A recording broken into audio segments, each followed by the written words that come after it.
अस्सलाम वालेकुम दोस्तों, कैसे हो। मुझे उम्मीद है कि आप सब सही होंगे। न्यू अपडेट के साथ मैं आपके सामने फिर हाजिर हो चुके हैं। अगर आप कुवैत में रहते हैं या कुवैत की खबरों से हमेशा के लिए अपडेट रहना चाहते हैं तो इस वीडियो को पूरा देखें, क्योंकि मैं आपको इसमें काफ़ी ज़्यादा इंपॉर्टेंट जो है इन्फॉर्मेशन देने वाला हूं और ये आपको जानना ज़रूरी है। तो चलिए फिर बिना देरी किए वीडियो शुरू करते हैं।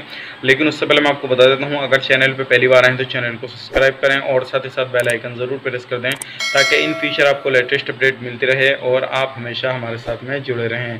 तो आज जो हम बात करेंगे फ़्लाइट के हवाले से बात करेंगे। जैसे कि आपको मालूम है, अभी जो कुवैत के अंदर है 1 अगस्त से जो है फ़्लाइट चालू होने वाली है और जैसे कि आज 1 तारीख जो वो हो चुकी है। अगर आप भी किसी तरह से कुवैत से सफ़र करना चाहते हैं तो सफ़र कर सकते हैं। क्या क्या कंडीशन है और क्या क्या सारी चीज़ें मैं आपको बताने वाला हूं। जो भी रूल रेगुलेशन है उसके बारे में बताऊंगा और भी कुछ बड़ी अपडेट है, सभी के बारे में जान लेते हैं। लेकिन मैं आपको सबसे पहली चीज़ जो है वो बता देता हूँ। जो 1 अगस्त से 3 महीने तक जो फ़ेज़ 1 चलेगा, इसमें सिर्फ 30% जो है फ़्लाइटें चालू की जाएंगी।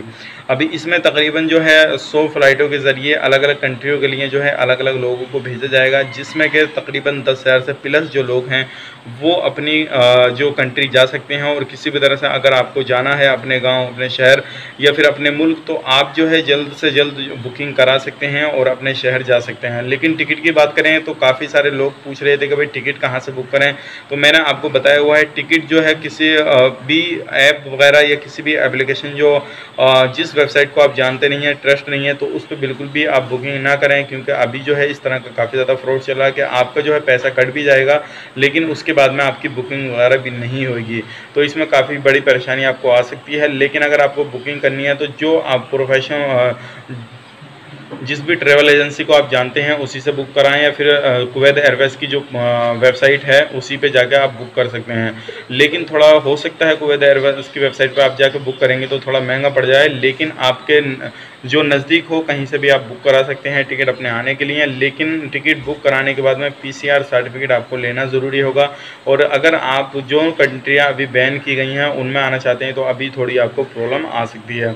अब पहले फेज़ में जो है 30% फ़्लाइटें चला जाएंगी, दूसरे में जो चलाई जाएंगी 3-3 महीने का फेज़ रहेगा, और दूसरे में 60% और तीसरे में जो है कम्प्लीटली जो है वो 6 महीने के बाद में जो थी 100 की 100% जो है फ़्लाइटें चला दी जाएंगी। लेकिन अगर आप भी किसी तरह से सफ़र करना चाहते हैं तो सफ़र कर सकते हैं। लेकिन सबसे पहली चीज़ यही है, अगर आप टिकट लेते हैं तो टिकट लेना जो आपको है वो अपनी मेल ID पे लेना है। किसी भी तरह से पेपर टिकट जो पेपर वगैरह मिलता है वो नहीं चलेगा, क्योंकि उससे इन्फेक्शन होने की जो है संभावना ज़्यादा हो जाती है। और आपका जो इंश्योरेंस वगैरह जो रहता है और भी कुछ रूल रेगुलेशन रहते हैं वो सारे आपको फॉलो करने रहेंगे। तो ये कुछ लेटेस्ट अपडेट थी, सोचेगा आप लोगों तक पहुंचा दी जाए ताकि आपको पूरी इन्फॉर्मेशन मिल सके और आपको जानकारी मिल जाए। PCR सर्टिफिकेट जो है आप जब आपका टिकट हो जाए तभी आप निकलवाएं। जब आपका टिकट हो जाएगा तो 2 या 3 दिन पहले PCR सर्टिफिकेट निकलवाएं, ताकि आपको कोई भी पैसा जो है आपका ख़राब ना जाए। तो उम्मीद करता हूँ वीडियो पसंद आएगा, लाइक करें, शेयर करें, चैनल पर पहली बार तो चैनल को सब्सक्राइब करें। तो चलिए फिर मिलेंगे किसी नेक्स्ट वीडियो में, तो के लिए आप अपना ख्याल रखें, अपनी फैमिली वाला ख्याल रखें। Take care, bye bye.